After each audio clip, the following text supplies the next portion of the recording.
Macam mana mula sebenarnya ni? Sebenarnya kalau ikut sejarah Kak Fida bermula Kak Fida bermula dengan RM90 tu minta ke mak tau sebenarnya. Memang Kak Fida betul-betul tak ada duit. Lepas tu RM90 tu Kak Fida minta kat mak pun. Masa tu mak sebab dia ada masalah darah agak tinggi sikit. Tekanan darah tu agak tinggi sikit.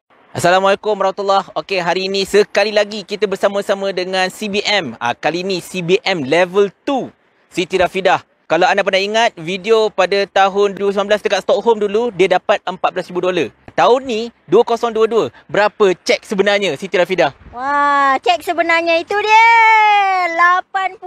$88,491.51. Kalau convert dengan RM 368,000 plus minus macam tu. Campur dengan duit income bulanan, bulan yang tu dapat dalam 30,000. Total semua sekali dekat 400,000 lah. Dekat 400,000. Bukan duit raya lagi dah. Itu duit makan tak habis. Tapi betul lah, sekali lagi nak ulang cerita. Macam mana bermula nak dapat sampai 40,000 lebih ni kan? Orang tak percaya. Macam mana mula sebenarnya ni? Sebenarnya kalau ikut sejarah Kak Fida bermula Kak Fida bermula dengan RM90 tu minta ke mak tau sebenarnya. Memang Kak Fida betul-betul tak ada duit. Lepas tu RM90 tu Kak Fida minta kat mak pun.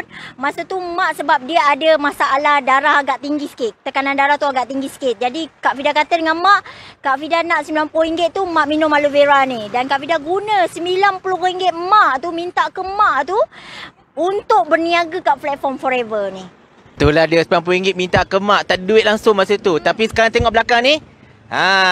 Ini bukan RM90 lagi dah. Ini dah beribu-ribu ringgit dah harga dia. Inilah dia tuan-tuan, kisah bukti kejayaan sebenar dalam Forever Living. Orang kita sendiri, orang Johor, orang Pontian, Siti Rafidah bermula dengan tak ada apa-apa. Dan sekarang antara nama yang begitu harum dan dunia Forever Living bukan saja dekat Malaysia tapi dekat seluruh dunia. Nasihat sikit. Okay, kalau ikutkan dulu Kak Fida minta mak RM90 kan. Lepas tu mak Kak Fida ni dah tengok Kak Fida 3 bulan berniaga ke sana kemari semari. Botol aloe vera pun pergi ambil kat center. Center dengan rumah Kak Fida 1 jam 40 minit tau.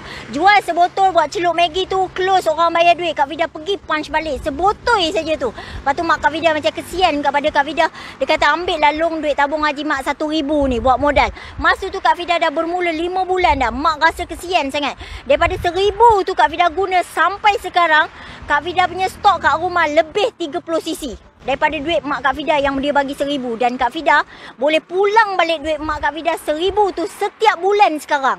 Dan cek Kak Fida ni Kak Fida kongsikan dengan mak Kak Fida RM15,000 bagi ke akaun dia.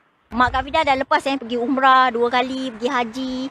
Jadi bila yang wajib-wajib untuk mak kita dah lepas tu, syukur Alhamdulillah lah. Banyak benda lah boleh buat kat Forever ni. Itu tuan-tuan sekalian, kisah kejayaan dekat Forever Living. Jadi anda tunggu apa lagi? Sertai kami bersama-sama. Impian anda tunaikannya insya-Allah melalui Forever Living. Bye-bye.